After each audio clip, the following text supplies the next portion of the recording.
is Hope E. Davis, and I am an indie author. I've published 5 books to date. 4 of those are in the mystery thriller genre, and then recently I switched to the romantasy genre, and I'll be publishing another romantasy book later this year. That's very exciting. What was your inspiration for your latest book, Demore? I've been reading fantasy for a while, and I was a little bit, I guess, bummed about the lack of representation. So I really wanted to kind of do a different sort of fantasy because I felt like all the other ones were kind of becoming the same. So I really want to do something kind of unique, kind of different, different characters across a whole variety of walks of life. And Demure was born. I really enjoyed reading Demure, and it's definitely different to what the like normal books that I normally are reading, and the representations was fantastic. So I'm really looking forward to your new one coming out soon. Good. I'm glad you Uh, what enjoyed it. what drew you to writing? Um, I've always been a writer ever since I was a kid. I remember when I was like 7, I found a notebook and I was like, I'm gonna write a whole book. But then my hand cramped like 7 pages in, and I had to like bring it to a quick ending. So it was a really short first book, but I've just always wanted to write. I guess I think that happens with a lot of authors that it's just something that they always were drawn to, even from a child when they were a child. How long have you been writing, or when did you start? I would say officially, so I actually wrote my first book when I was like 13, and I did finish it, and then I printed it all off, which I'm sure my mother loved. And I passed it around to my friends at school. But yeah, I guess 13 would be the first time I wrote a book. What was your process for writing Jamal? So for Demure, I actually visited Dublin several times in the process of researching because while I've been to Dublin before, I didn't live there, and so I really wanted to give an accurate representation. So I visited like 3 times over 2 years. I visited different locations each time to kind of really get a feel for it and what I wanted to include, and kind of how I wanted to take things my own way as well. And so that was the start. And then after I had visited several times, I finally sat down in fall of 2023 and started writing.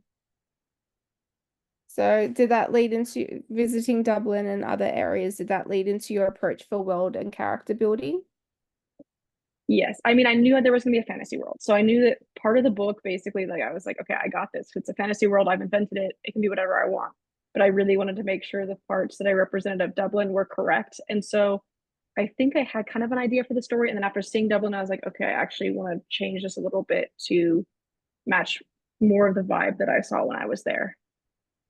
It's really great how like places actually inspire like your writing worlds as well, which is always interesting to hear about. Which of your characters do you relate to the most and why? I definitely think like as an author, when you write, you definitely kind of put a little bit of yourself in all of your characters. I would say probably Sierra has a little bit more of me than the other characters, that or maybe Fia. Uh, how important was editing to your book's development? So I'm very passionate about editing. I think editing is very important. So I actually had 2 rounds of editing. The first round was like a beta reading round. So um, as far as the writing process goes, you can always, not, well, I shouldn't say always, but you can switch beta reading for a developmental edit.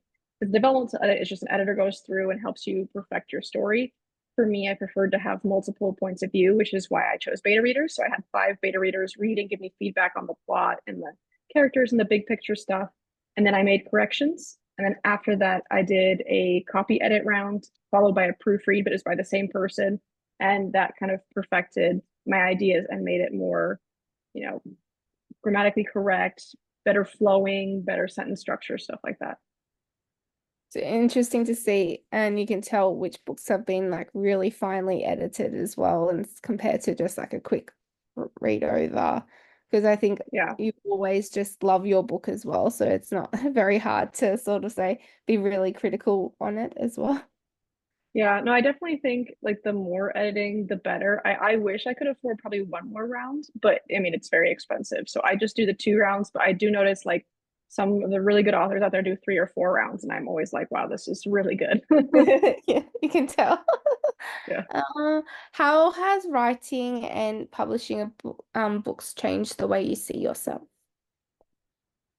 I think it's a really good way to reflect on a lot of things. I think as we go through life, we don't always, I mean, we don't always criticize ourselves, just which is good, but sometimes you don't always see all parts of yourself. And sometimes when I'm writing a book and I put maybe a characteristic that I've experienced or a characteristic I struggle with into a book, it gives me a really good way to kind of evaluate it from a third party perspective, even though it's like my characteristic. And I think it really helps me kind of be a better person, I guess, change my path in life and really make good decisions for myself.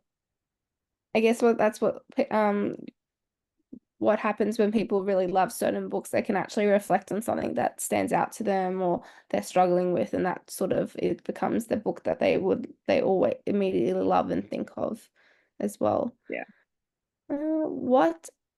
Are there any books or authors that inspired you to become a writer? Well, I've always loved I loved Twilight growing up, obviously, and I did take a lot from that into Demure as well. And then recently as an adult, I found Sarah J. Maas and I actually read Lord of the Rings for the first time. And I really fell in love with the kind of the world of Lord of the Rings. And then Sarah J. Maas, of course, I kind of like the romance aspect, but I feel like they're both very similar. And so I just felt really inspired to kind of bring all of those together in one story. I think romantasy is starting to become a favorite of people because you got the romance plus the fantasy world that's meshed together, which I personally love romantasy books before that particular reason as well. Yeah, I think also it makes fantasy more approachable because while I love Lord of the Rings, I know that sometimes people pick it up and it's a lot of pages of like backstory and like this person killed this person 1,000 years ago. And it's a little bit hard to follow. Like, to be honest, I've read it twice now and I'm still like, oh, I didn't really fully get that part. And I think when it's like a romance subplot, it's makes it really approachable because you know it's about these two getting together and then you're able to kind of digest the fantasy on the side. Yeah, definitely. 100% agree with that. Yeah. What is the most valuable piece of advice you've been given about writing? You become a better writer by writing. So a lot of people publish their first book and get really discouraged when they're like, "Oh, I didn't sell a million copies." The thing is, your first book is it's your first book, and the more you write, the better you will get. So you have to stick with it, which I think is really hard as an indie author because usually writing is not our main job. We have to kind of fit it in on the side, and then at the same time, you're not making a profit yet, and I think that's really tough on a lot of people. And I guess that's why people sort of really push to get traditionally published, but that's always not the best route to go for your books in particular. If Yeah, normally fit into what the traditional published houses are looking for at the time as well. yeah. No, I think the thing is too is people think like traditional publishing is a magic answer, but it's not always. Mm. Um, Books still flop when they're traditionally published. Sometimes you get paid for one book and the publisher sees the sales and they don't sign you for a second one. So it's not, I've seen authors go both ways, like start indie and then go traditional publishing route for later books. And I've seen traditional authors go back to indie at some point too, because also when you're looking for traditional publisher, you really have to write what they want you to write about, and they have a lot of control over your story. And I never liked that, so I actually have never really submitted my manuscripts to traditional publishing. So I'm just like, I don't want to change anything. So Fair enough, and more onus on you for what stories you would like to write as well. What advice would you give to a writer working on their first book? Um, well, you're gonna be sick of it. I'll say that much. So when you get sick of it, don't be surprised, and then just have as many people as you can read it before you publish. I think your first book, especially, you need a lot of feedback. This is also the period I think where a lot of people don't have a lot of money. But if you can just have, friends and family and random people on the internet who agree to read your book, read it and give you feedback, it'll really help you make a better story. Who has been your biggest supporter for your writing? Ooh, this is a tough one. I've got a lot of really good friends. And like one of my friends, so I live in Europe now, but I used to live in the US. One of my friends in the US has been like my number one supporter. She's on my street team. She bought like 12 copies to resell herself later. And it's just been really cool to have her believe in me. Uh, if you had to describe yourself in 3 words, what would those be? Ooh. Um, well, imaginative, crafty, and loyal. I like those adjectives. Do you do you have play music while you write? And if you do, what's your favorite music?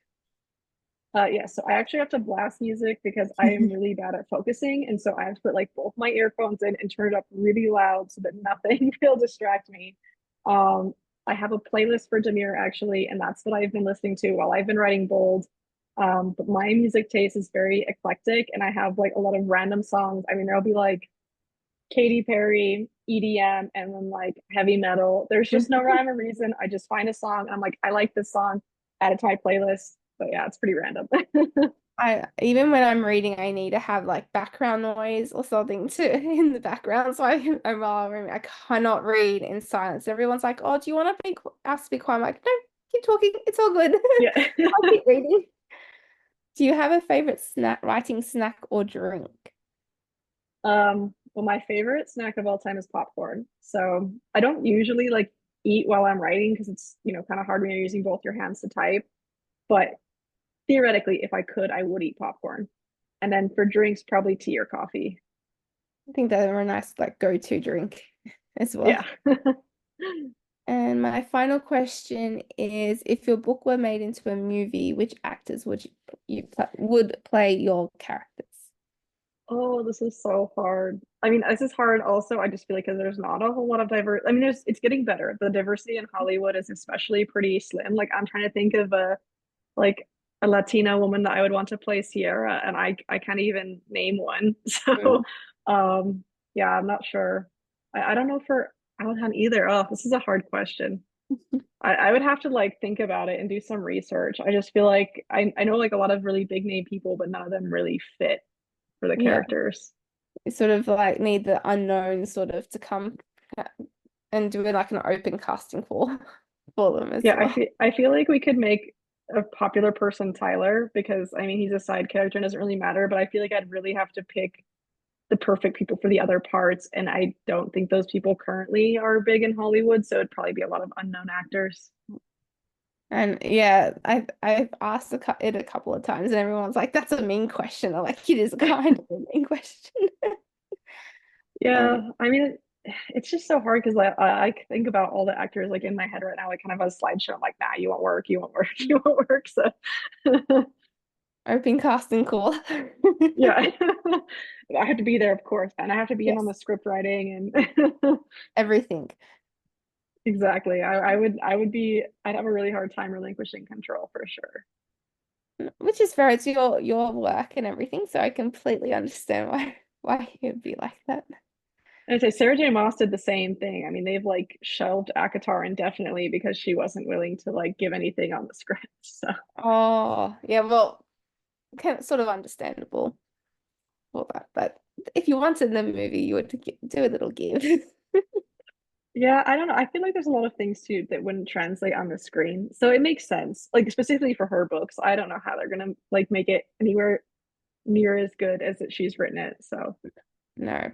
Sometimes it's good just to keep it as the book only, not dive into the movie world for it. yeah, I mean, if anything, I think they're gonna if they do ever end up filming it, they're gonna have to do it like in New Zealand, like they did for Lord of the Rings. Definitely. That's probably the only place that will really work for it. It just New Zealand works for fantasy movies. So It really does.